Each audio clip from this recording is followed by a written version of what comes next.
ভারতের রপ্তানিতে বড় ধরনের আঘাত হানতে যাচ্ছে যুক্তরাষ্ট্রের নতুন শুল্ক ঘোষণা। মার্কিন প্রেসিডেন্ট ডোনাল্ড ট্রাম্প হঠাৎ করেই ভারতীয় পণ্যের ওপর 25% শুল্ক আরোপের ঘোষণা দিয়েছেন। এর ফলে ভারতের অর্থনীতিতে বড় ধরনের ধাক্কার আশঙ্কা করছেন বিশ্লেষকরা। অন্যদিকে ট্রাম্পের এই ঘোষণায় দেশটির বিরোধী দলগুলো ক্ষোভ প্রকাশ করেছে। স্থানীয় সময় বুধবার নিজের সোশ্যাল মিডিয়া প্ল্যাটফর্ম ট্রুথ সোশ্যালে ট্রাম্প লেখেন, রাশিয়া থেকে তেল ও অস্ত্র কেনার জন্য ভারতকে শাস্তি দিতে হবে। রাশিয়ার সাথে বাণিজ্যে যুক্ত থাকায় তিনি বলেন, 1 আগস্ট থেকে ভারতের ওপর এই জরিমানা কার্যকর হবে। পোস্টে তিনি আরও বলেন, সবাই যেন চায় রাশিয়া ইউক্রেনে হত্যাযজ্ঞ চালাক, তা হতে পারে না। ট্রাম্পের এমন ঘোষণার পরই ভারতের অর্থনীতির ভবিষ্যৎ নিয়ে শুরু হয় আলোচনা।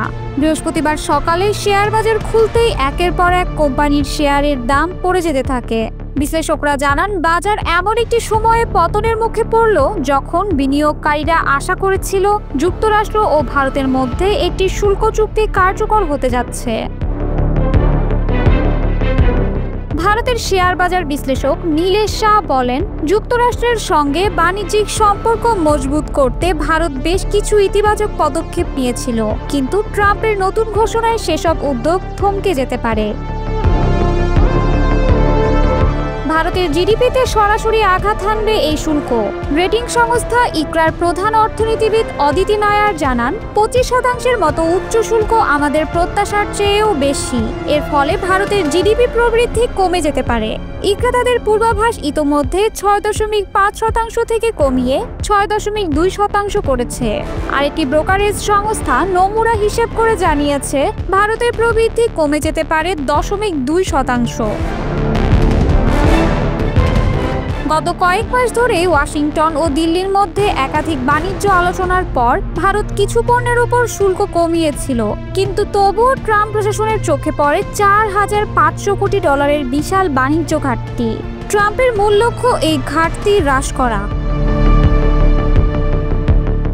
এফআইসিসিআইর সভাপতি হর্ষবর্ধন আগারওয়াল ট্রাম্পের এই সিদ্ধান্তকে দুর্ভাগ্যজনক উল্লেখ করে বলেন, ভারতের রপ্তানিতে এর নেতিবাচক প্রভাব পড়বে, বিশেষ করে সামুদ্রিক পণ্য, ওষুধ, বস্ত্র, চামড়া ও গাড়ি শিল্পে বড় ধরনের ক্ষতি হতে পারে।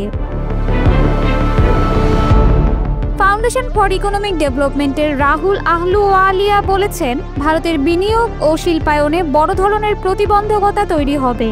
প্রতিদ্বন্দ্বী দেশগুলোর সঙ্গে পাল্লা দেওয়া কঠিন হয়ে পড়বে ভারতের পক্ষে।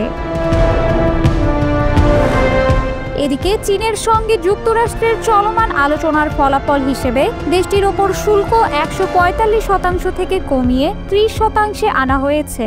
এমনকি 12 আগস্টের মধ্যে যুক্তরাষ্ট্র ও চীনের মধ্যে একটি দীর্ঘমেয়াদী চুক্তি হওয়ার সম্ভাবনা রয়েছে। একইভাবে জুলাইয়ের শুরুতে ভিয়েতনামের সঙ্গেও একটি শুল্ক চুক্তি করে ট্রাম্প প্রশাসন। সেখানে শুল্ক কমে আসে 46% থেকে 20%।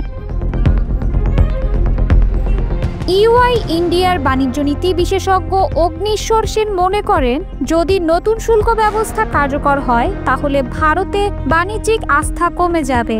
বিদেশি বিনিয়োগকারীরা অন্য দেশগুলোর দিকে ঝুঁকবেন। ট্রাম্পের এই হঠাৎ ঘোষণায় ভারতের শিল্পপতি, অর্থনীতিবিদ ও বাণিজ্যিক কর্মকর্তারা সবাই উদ্বেগে। এখন দেখার বিষয় এই সিদ্ধান্ত বাস্তবে কতটা দীর্ঘস্থায়ী হয় এবং ভারত সরকার এর বিরুদ্ধে কী ধরনের কূটনৈতিক প্রতিক্রিয়া দেখায়। তবে আপাতত ভারতীয় রপ্তানিকারকদের জন্য এটি নিঃসন্দেহে একটি কঠিন সময়।